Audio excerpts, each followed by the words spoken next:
ته زما د ژوند هغه باب وې چې پای ونونه لیکل شو. ته زما د دا هغه جمله وې چې تر اسمانه ورسیده خو بیرته ځواب رانغی. ما به هره شپه له ستورو ستا پته غوښتله، ما به هر سهار له لمره ستا سلام اخیستی، خو وخت یوازې موسکی و او زه یوازې پاتې وم. زه د ورکې سپوږمۍ مسافر یم، لا هم ستا پر غار روان یم. تکې نه یې زما په خوا کې، زه لا هم ستا په دنیا روان یم. زه د ورکې سپوږمۍ مسافر یم، د یادونو په صحرا روان یم. خلک وایي هېر یې کړې، خو زه لا هم ستا په لټون روان یم.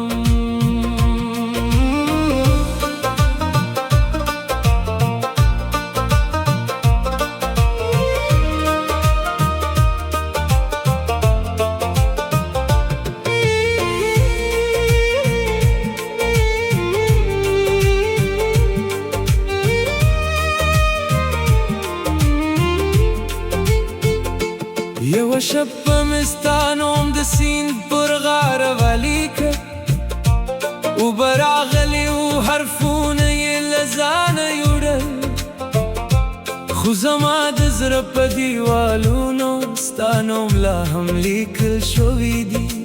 هلته نه باران رسیږي نه وختونه هېرېدنه، کله کله فکر کوم شاید ته هم ما یاد وي، شاید ته هم د کوم باران په شپه زما د نوم ډاک وي. خو بیا خاموشي راشي او ټول خوبونه مات کړي. زه د ورکې سپوږمۍ مسافر یم، لا هم ستا پر غار روان یم.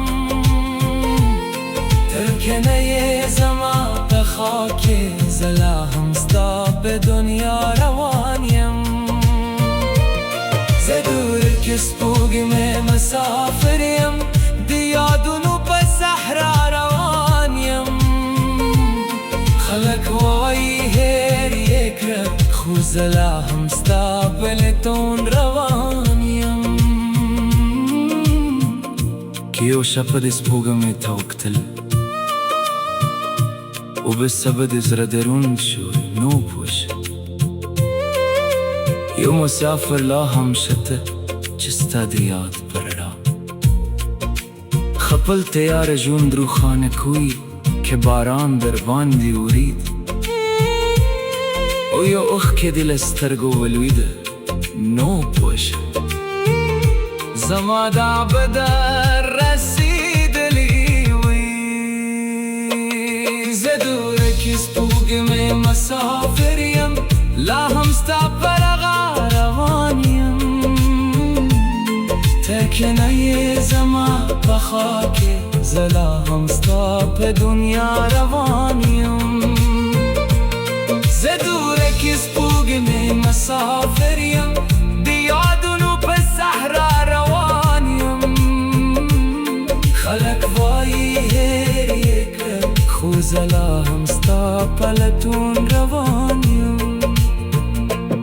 د ژوند بازار کې هر چا خپل نصیب واخیست، چا خوشحالي ومونده، چا خپل منزل پیدا کړه.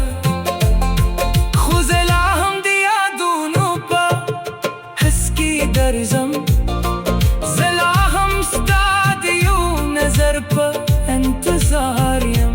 خلک زما پر خندا نه پوهېږي، ځکه زما د خندا تر شا یو سمندر اوښکې پټې دي. کلونه به تیر شي، شاید نومونه به بدل شي، شاید ښارونه به بدل شي، شاید خلک به بدل شي، خو ځینې خاطرې دښت نه روي عمر لري.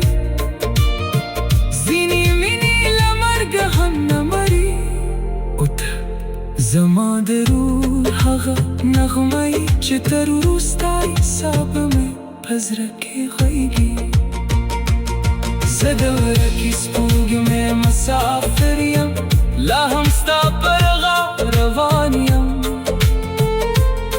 تکنه زما بخاکی زلا هم ستا به دنیا روانیم که دا جون پای تا ورسی که دا سفر ختم همشی زمد زره به اسمان کی بستا سپوگینه تل زلیگی شاید تاور که شویا خوستا رغا رامشته اوزه ده هماغی رغا مسافری